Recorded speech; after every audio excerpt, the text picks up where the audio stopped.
Dans un petit jardin bourdonnant d'abeilles et de chants d'oiseaux, Ethan s'agenouillait à côté de son potager. Le soleil était chaud sur sa nuque, mais son cœur se sentait petit et gris. Les tournesols de sa grande sœur se dressaient fièrement dans la rangée suivante, des visages dorés levés haut, presque aussi grands qu'elle.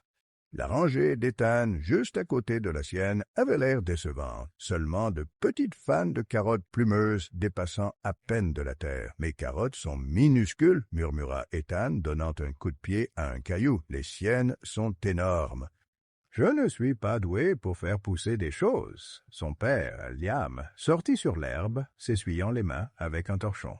« Comment va mon petit jardinier ?» demanda-t-il. Ethan haussa les épaules et pointa du doigt. « Sa rangée a l'air incroyable. La mienne a l'air enfantine. » Liam s'approcha et s'agenouilla à côté de lui. Il écarta doucement un peu de terre d'une carotte verte brillante. « dit Liam pensivement. « Pourquoi continues-tu à comparer ta rangée à la sienne ?»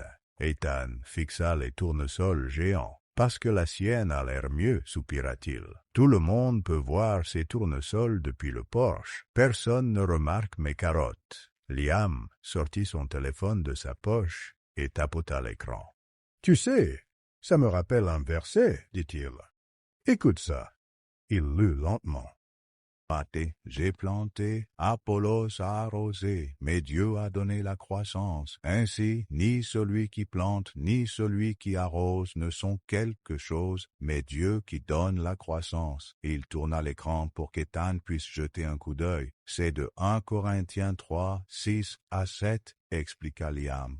Ça signifie que nous pouvons planter et arroser, mais nous ne pouvons pas faire pousser les choses. Seul Dieu peut le faire. Ethan fronça les sourcils. Alors, à quoi sert mon jardin si Dieu décide de tout? Liam sourit. Ton travail est de faire de ton mieux, d'arroser, d'enlever les mauvaises herbes, et d'être présent chaque jour.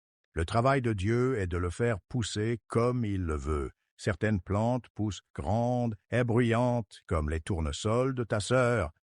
Tout le monde les voit. Certains poussent silencieusement et profondément, comme tes carottes.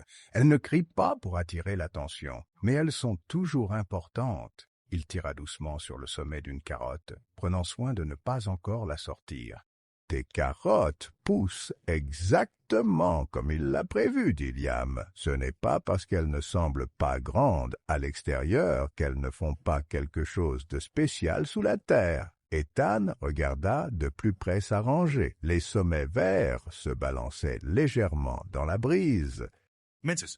Mais stable. Donc mon jardin ne ressemble peut-être pas au sien, dit-il lentement. Mais cela ne signifie pas que le mien est mauvais. Exactement, dit Liam. Dieu donne différents types de croissance. Ton travail est d'être fidèle à ta rangée, pas de copier la sienne. À partir de ce moment, Ethan a essayé quelque chose de nouveau. Au lieu de fixer les tournesols et de se sentir petit, il se concentrait sur ses carottes. Chaque matin, il vérifiait le sol avec ses doigts. S'il était sec, il arrosait doucement. Quand les mauvaises herbes essayaient de s'infiltrer, il les arrachait une par une. Il murmurait « Dieu, s'il te plaît, aide mes carottes à pousser comme tu le souhaites. » Il remarquait toujours les tournesols. Ils étaient difficiles à manquer. Mais son cœur ne se serrait pas autant quand il les regardait. Il était occupé à prendre soin de ce que Dieu lui avait